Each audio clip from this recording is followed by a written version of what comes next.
So Loteria is Mexican bingo, is what it is. And Loteria night started here at Space City Birria because during the pandemic, downtown was a ghost town. There was just nobody walking the streets of downtown. And I got the bright idea to one day host a Loteria night here in the restaurant.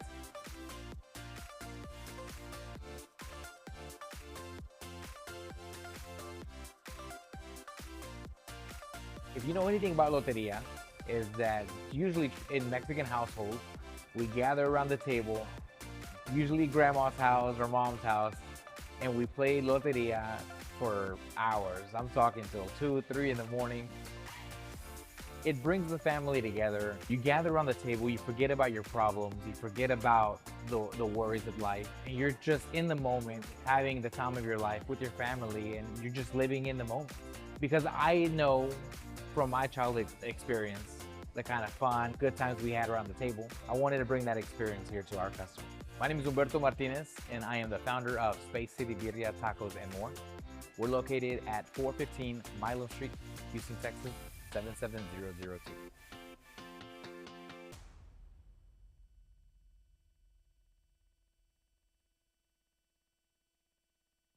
Sophistication in a glass. Sophie's Punch is the perfect beverage for any occasion. You can choose from one of our 9 sophisticated flavors for our teas and our lemonades and our Arnold Palmers. They are available for purchase online at sophyspunch.com, and you can always stay connected to us on all social media platforms at Sophie's Punch. It's not just a drink, it's a mood.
At Lone Star Sausage and Barbecue, we specialize in homemade sausage and slow-smoked meats.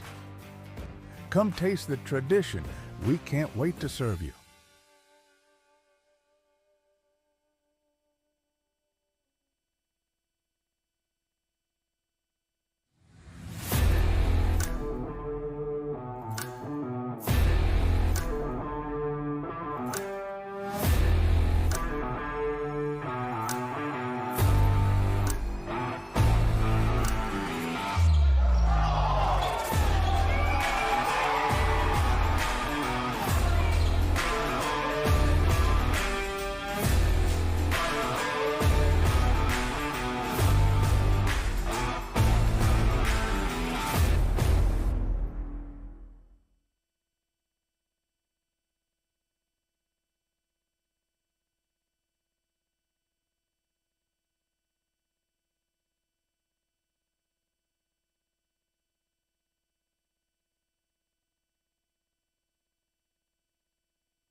basket. Got to get a guy down low. Look out for Lewis. He might be there with Savior. Taking time here. Malik unable to get one up. I think they're calling a foul. Goins took a little too much time there. Inbound coming 30 feet from the basket, and no, they'll call it dead. That is ball game. The refs are leaving. Texas A&M University of San Antonio winning this one 71-70 in a bit of perhaps a controversial finish. Malik certainly looking for a foul call there at the end, getting nothing. And Journey Phillips, and now he's back at the line. This one long. This lead stays where it is.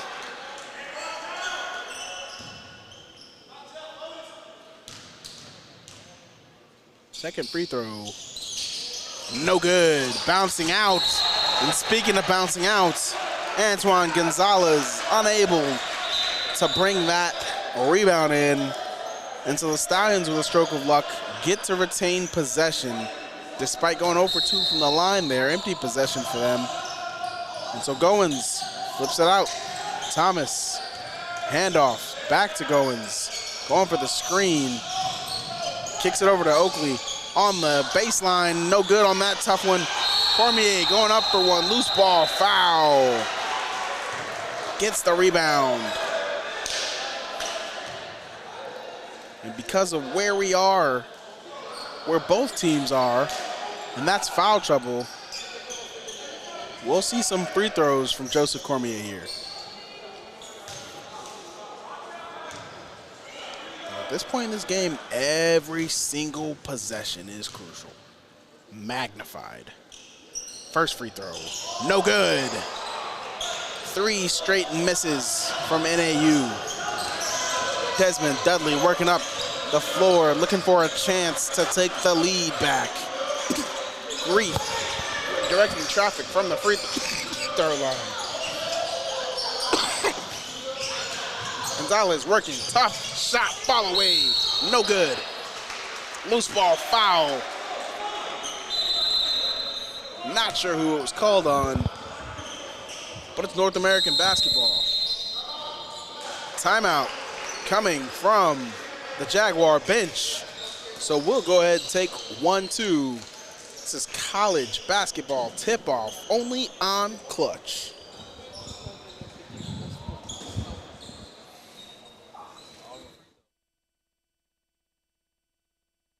Means to me to be a lifesaver is going above and beyond. That we are a patient-centered facility. We are family-oriented and we believe in taking care of our community and neighborhood. My personal favorite is being able to help. Our staff does take into consideration, hey, this is like my mom, this is like my grandma, you know, and so the biggest factor is knowing that we don't just, hey, you know what, rush them in and out. No, we genuinely take our time to go ahead and make sure that each patient is taken care of properly. Lifesavers is different from other providers. When you walk in through the doors, we are like family. I mean, we're a small organization, and that gives us this family feel of, I have people that I can rely on, just like I'd call my brother and say, hey, I need help, and everyone jumps on board, and we're there for each other. Lifesavers Emergency Room is your #1 ER for medical care. Your emergency or concern is our priority.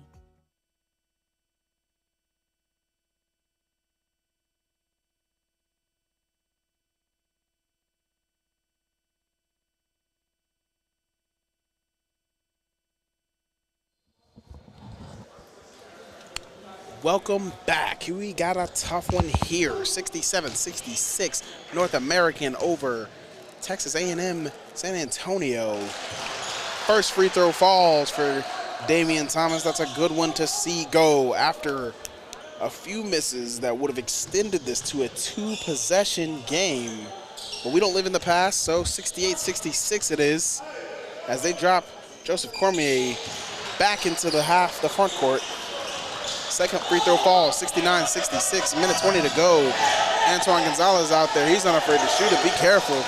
He's driving, step back, gets Thomas up with a floater, lets it fall. Great basket there, clutch from Antoine Gonzalez, the leading scorer for the Jaguars. It's a 69-68 game. The press is there. Stallions able to break the press, taking their time. Goins up by himself. Antoine Gonzalez prepared for a screen from Thomas. Goins over to Lewis, back, finds Cormier by himself. Aristopoulos comes over to meet him, gets his own rebound, puts it up, no good. Desmond Dudley going the other way. 35 seconds to go, 1 point game. Journey Phillips floater short. Thomas comes down with it, and Phillips decides to foul. Has to. Difference between the shot clock and the game clock is only 1.6, maybe less, because our shot clock doesn't show decimals. So Thomas, after making his last two, will return to the line. Won't be able to make it a two-possession game, but he can extend it to three, which will put significantly more pressure on the Jags if he can knock them both down. And the first one falls off the front. 69-68, the score remains as we get a timeout, full one. And free throws. Once we see that final box score, certainly will show us what a difference this game could have been. Both teams high up there in the foul counts. NAU able to taper off since the beginning of this half. They've got 8 fouls. And A&M University, San Antonio has 10. That last one coming from Phillips feeling forced after he was unable to connect on that floater. So a 1 point game here.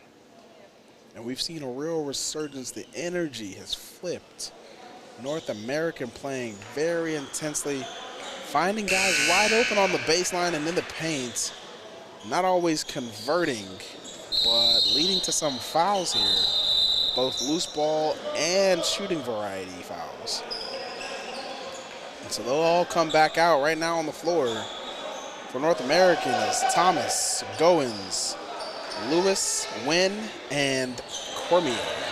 Coming out for the Jaguars is Grief, Aristopoulos, Dudley, Gonzalez, and of course Journey Phillips.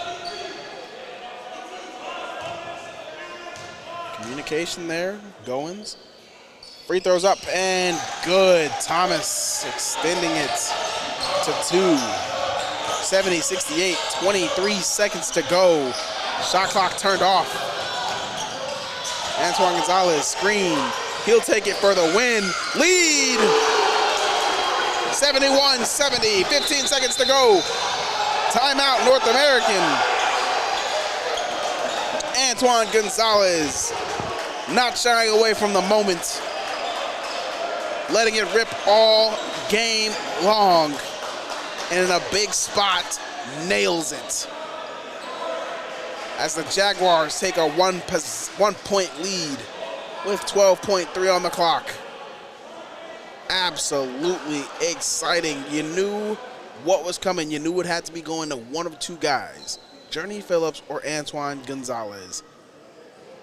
And that man, in the face of failure, in the face, with hands in his face, letting that one drop.